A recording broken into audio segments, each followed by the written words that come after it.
La noticia de que Uruguay se convertiría en el primer país de América Latina en instalar y lanzar comercialmente la red 5G dentro de nuestro territorio fue una noticia que sacudió lo que es la tecnología en América Latina y obviamente fue vista con entusiasmo y bueno, y con una cantidad de interrogantes para saber de qué se trata cuando hablamos de esto. Seguro, pocos días después, en una ciudad suiza, nada más ni nada menos que Ginebra, se adoptó la decisión de suspender el despliegue de esta tecnología hasta que se conozca realmente si hay efectos nocivos para la salud de las personas.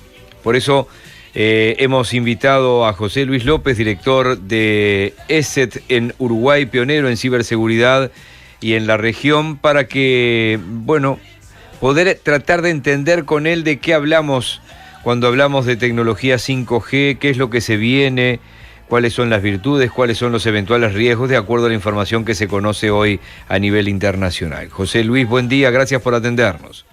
Por favor, buen día a todos. Aquí estamos empezando el invierno, como quien dice, por lo menos por acá, por Maldonado. Sí, acá está muy cubierto y bueno, se viene un fin de semana con lluvia por todos lados y sí, ya estamos entrando en el quinto mes del año, ¿no? Exactamente, aunque parezca mentira, ya estamos en la mitad del año casi. Vamos a ir con una serie de preguntas elementales, como por ejemplo, ¿de qué hablamos, a qué nos referimos cuando hablamos de la tecnología celular 5G? Bueno, básicamente, digamos, para entenderlo en términos populares, primero 5G es porque la quinta generación en telecomunicaciones, digamos, hasta ahora el antecedente sería el 4G, ¿no? O sea, el LTE que estamos acostumbrados. 4G es lo mismo que LTE, es lo mismo. Básicamente sí, o sea, la cuarta generación de transmisión de datos de telecomunicaciones, de posibilidad de comunicar los celulares entre sí y lograr mayores velocidades desde el punto de vista del usuario. Por ejemplo, el tema de la velocidad es una cosa más notoria. Con 5G se supone que en el mejor de los casos se puede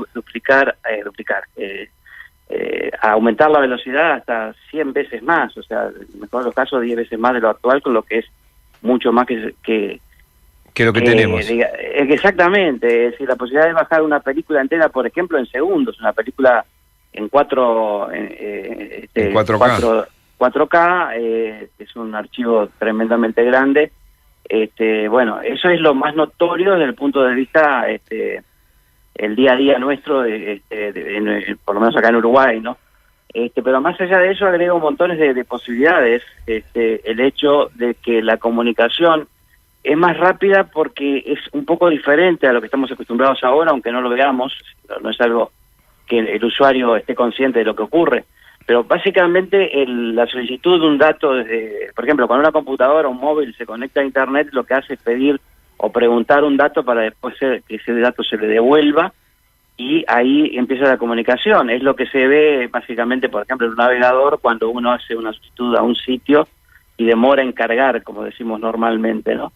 Y si hay un periodo técnicamente se llama de latencia, es lo que demora la solicitud en ir y volver antes que lleguen los datos solicitados. Y con 5G esto prácticamente se anula, es decir, que no es que se anule, sino que la velocidad es muy pequeña, porque la tecnología es diferente para hacerlo, de tal manera que es casi instantáneo. Es como tener en una computadora, en una notebook, una memoria RAM gigantesca que uno cliquea y ahí está, por ejemplo. Exactamente, sería lo más parecido, digo, para entenderlo desde el punto de vista de los usuarios normales, ¿no? ¿Y esto qué implica con respecto a la red de radiobases? Toda una nueva, un nuevo ayornamiento de la red de radiobases, habría que invertir en todo eso, cambia todo. Claro, todo eso cambia. Se supone que cada radiobase o cada antena, por ejemplo, puede atender, no sé, no tengo la cifra exacta, pero por lo menos 100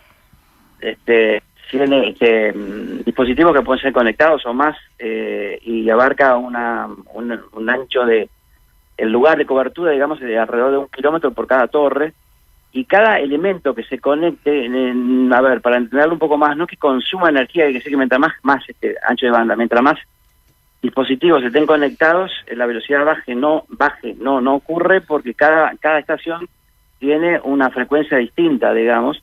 La capacidad es justamente hasta manejar hasta 100 tipos de frecuencias diferentes por cada radio base, por cada torre de comunicaciones, cada antena, digamos.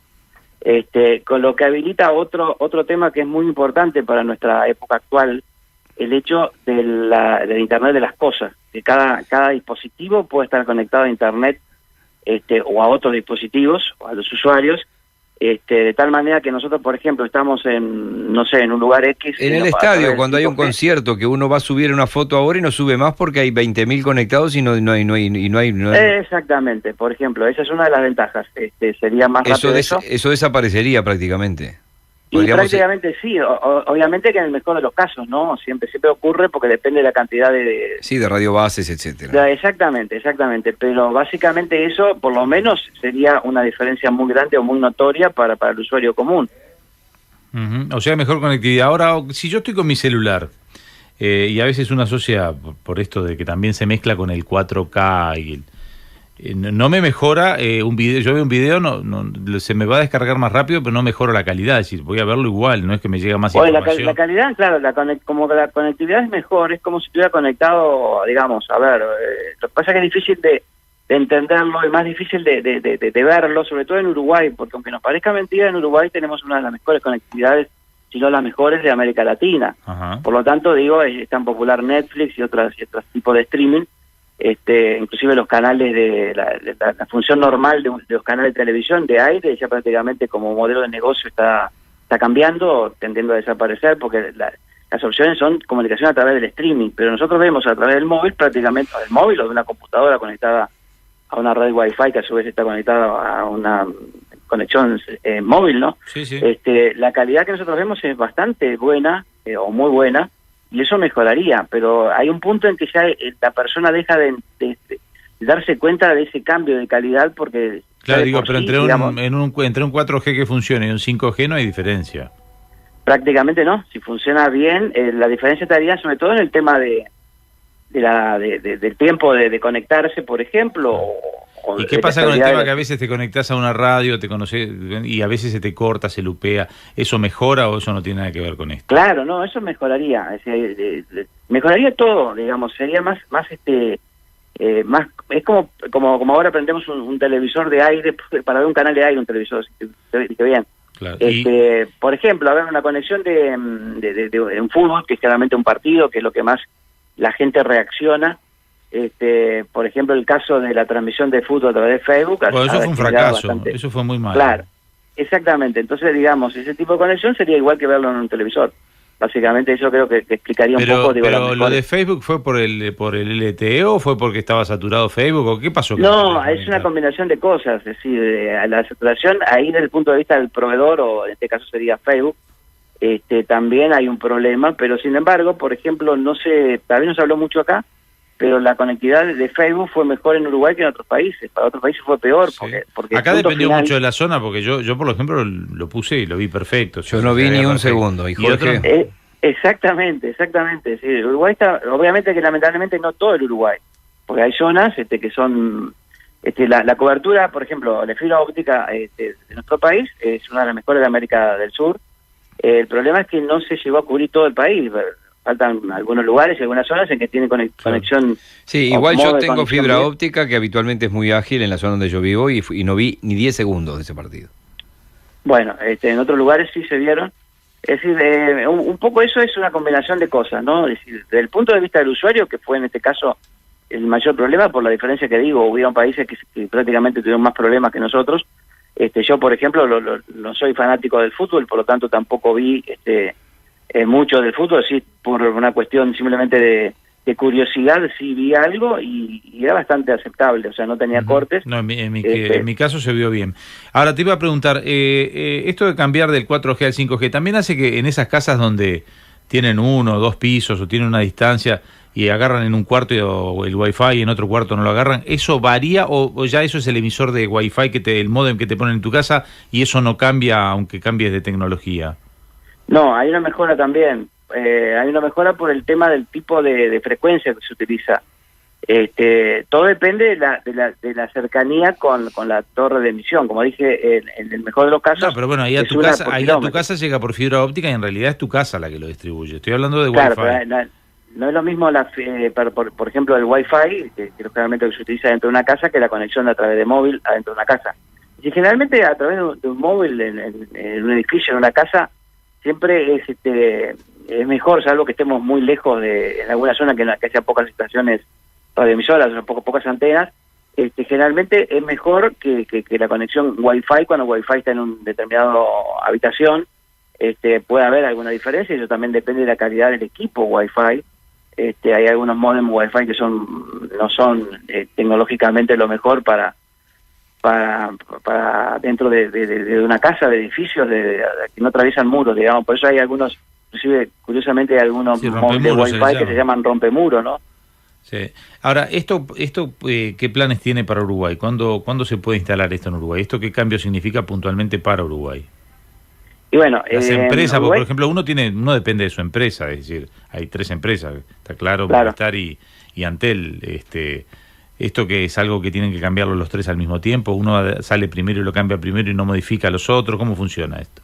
No, eso es un poco también un tema de manejo de cada empresa. La ventaja de Uruguay, digamos que Adinet es el centro, nos guste o no, digamos, nos guste o no desde el punto de vista competitividad, ¿no?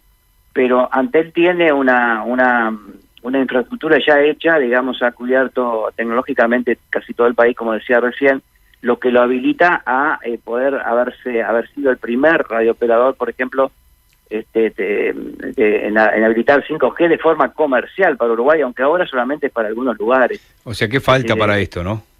Sí, claro. Para la gente, digo, porque nos están escuchando, ¿y esto cuándo viene? Porque además, estos teléfonos, por ejemplo, inteligentes que se están vendiendo ahora, un tope de línea de Samsung, de iPhone, ¿está ya capacitado para eso? Sí. En algunos sí, otros no. Básicamente no hay ninguno, no sé, todos los modelos que existen. Sí, obviamente, no por eso hablé de un tope de línea, pero hay algunos, la nueva generación, sobre todo de algunas marcas, ya salen preparadas para 5G. Obviamente hay que tener en cuenta una cosa, esto va a significar un móvil más caro, ¿no? Por lo menos al principio. Más o menos, para ponerlo, para entenderse, como cuando empezó el HD en nuestro país, los televisores HD eran más caros. La conexión HD a través de un operador, no sé, DirecTV, o siempre da una tarifa más cara. Sigue siendo el 4K que te vendían, te alquilaban para el Mundial, te alquilaban exactamente, un decodificador aparte. Es un ejemplo más claro porque fue más reciente. Habrá que pensar en $2.000 un celular piso. Y básicamente sí, un celular de calidad, el precio anda por ahí, más de $1.000, seguro. Sí. Eso al principio, ¿no? Obviamente. Sí, además hay que... El precio de estas grandes marcas en el mundo, lo que yo he visto, es más o menos el mismo precio que acá, salvo que en los países centrales los contratos hacen que salga nada prácticamente. Pero si uno lo va a comprar libre y pelado, es el mismo precio acá que en Hong Kong. Parece... Exactamente, sobre todo los modelos, después van a ser los modelos más conocidos. ¿Y qué pasa con ahí está? ¿Y qué pasa con estas críticas con respecto a la salud humana? Bueno, eso es muy relativo. Obviamente que se están creando hasta campañas que involucran, no sé, el tema de lo malo que puede tener 5G para el ser humano. Entrevedadas con otro tipo de campañas, un tipo, victorianas, como quien dice. Sí, está bien, pero esto arrancó en Suiza y en una ciudad importante, no es una ONG fundamentalista la que arrancó con esto. Bueno, ahí está el tema, un poco es el tema del fundamentalismo, digamos, o sea, de prevenir por las dudas. A ver, digo esto porque en concreto no hay ningún método científico que haya demostrado que inclusive que el Wi-Fi, que es otro de los criticados, pueda llegar a ser perjudicial a la salud humana de forma científica, o sea, demostrado. Lo que se toma en cuenta que todo esto puede ocasionar o aumentar algunas enfermedades. La contaminación electromagnética es real, el tema es si se transforma en un enemigo invisible o no. Exactamente, eso es todo es relativo, es decir, obviamente que si estamos al lado de un transmisor o enfrente a una computadora, a una antena durante mucho tiempo, bueno, algún riesgo mayor vamos a tener, pero aún así no ha sido demostrado científicamente. La única forma de asegurar de que algo es peligroso para la salud humana es a través del método científico. Lo demás son todos por las dudas, digamos. También dicen, hay expertos que yo estaba leyendo esto de la Unión Europea que hablan de que no hay estudios, no es que no se ha demostrado, es que tampoco hay estudios, la tecnología avanzó tan rápido que si hay daños no hay estudios suficientes sobre los efectos en la salud. Claro, o sea, lo que yo digo, usar un método científico para investigar el tema. O sea, científicamente demostrar, más que estudios, se han iniciado estudios, pero no hay, digamos, al que hayan dado un resultado positivo o negativo. Sí. Es decir, Yo recuerdo adolescente un transmisor, estoy hablando de transmisión, de un transmisor de AM, de amplitud modulada, que no es es radiofrecuencia, pero no de este tipo. Y había el que cuidaba allí, nos mostraba cómo tenía 4 o 5 tubos de luz quemados, recontra quemados, levantaba el brazo y parecía una espada de Star Wars, se prendía el tubo, se prendía el tubo con lo que había en el aire nada más. Sí, eso soy consciente porque yo trabajé un montón de años en un canal de televisión acá en la zona. Y bueno, 30 años. Eso lo tenés claro. Y en los transmisores de baja potencia, donde el cable de radiofrecuencia, que en transmisores grandes termina siendo un caño de cobre seguramente, sí, exacto, sí. Pero en los que son un cable de acero, le poníamos nosotros un cartucho, una cala, y se escuchaba la radio por la planta, así que la iba consumiendo rápidamente, además. Eso lo tenés claro, eso lo tenés claro si trabajaste en un transmisor. Sí, el control estaba el transmisor, el viejo Canal 9 del Este hace como 50 años acá en la zona de Maldonado. El transmisor estaba en la misma sala de control, digamos, o sea que estuve 30 años ahí y bueno, menos mal. Salieron 4 brazos, 5 brazos. Estás vivo, menos mal. Exactamente. No, en realidad todos esos efectos que son vistosos y hasta de predigitación, digamos, el tema de que un tubo luz se encienda, tiene una razón científica para que ocurra, ¿no? Es simplemente una frecuencia que hace que ocurra lo de alimentar el tubo luz en el caso del gas que tiene un tubo luz, por ejemplo, fluorescente. Pero también eso lleva a suponer que puede haber algún daño a la persona, pero al ser humano. Pero en realidad todo nos está haciendo daño. El asunto de a qué grado puede ser grave o no, eso obviamente hay alguna. En este caso concreto no hay ningún estudio que haya definido que ninguna de estas tecnologías sea perjudicial para la salud. Por ejemplo, en el caso del Wi-Fi, si no me equivoco, la Organización Mundial de la Salud ha demostrado o ha puesto algún documento diciendo que no es perjudicial en situaciones normales. Uh-huh. Es decir, si vivimos adentro del transmisor, o sea, es que, a ver, como, no sé, una comparación media tonta, pero a veces se entiende más claro. Es como si dijeran, los trenes son peligrosos para la salud humana, si nos ponemos adelante. Mientras vienen avanzando, digamos. Sí, las tanquetas son peligrosas, no hay que ponerse adelante. Bueno, eso tampoco. Eso conviene, la recomendación es no ponerse adelante. Pero es sentido común, diría, no ponerse adelante, ¿no? Pero bueno. José Luis López, muchísimas gracias por hoy. ¿Estás en Maldonado mismo o en Punta del Este, en San Carlos? ¿Dónde vivís? Maldonado mismo. Maldonado, perfecto. Está difícil para estacionar en el centro de Maldonado. Sí, ahora sí. Yo tengo 60 y pico de años, o sea, aunque parezca tal vez que tenga menos por mi voz, no sé. Tenés voz muy joven, sí. Sí, y conozco el Maldonado en que se podía estacionar en la plaza, por ejemplo, y ahora sí se puede, pero a ver, no es tan fácil. Hay mucho. Eso también es perjudicial para la salud, por ejemplo, la contaminación de los vehículos. Obviamente. Todo tiene un peligro pero no para el grado de salir corriendo y alarmados y ponernos un sombrero de papel aluminio, por ejemplo, para evitarla. Bueno, todo ese tipo de cosas se mezcla con la parte de superstición también, ¿no? O sea que sos del tiempo de la vieja Radio Maldonado, la radio grande del interior. Lamentablemente desaparecida, correcto. De la época de Bonilla, Furtado, Alexis, Werner Walter, bueno, en fin, toda esa gente. Werner Walter, sí. Algunos muy amigos, o fueron amigos conocidos por lo menos en su momento. Que pases muy bien, José Luis. Bueno, igualmente, muchas gracias a todos y un saludo a la audiencia. Poder Ciudadano Radio. Periodismo responsable y riguroso.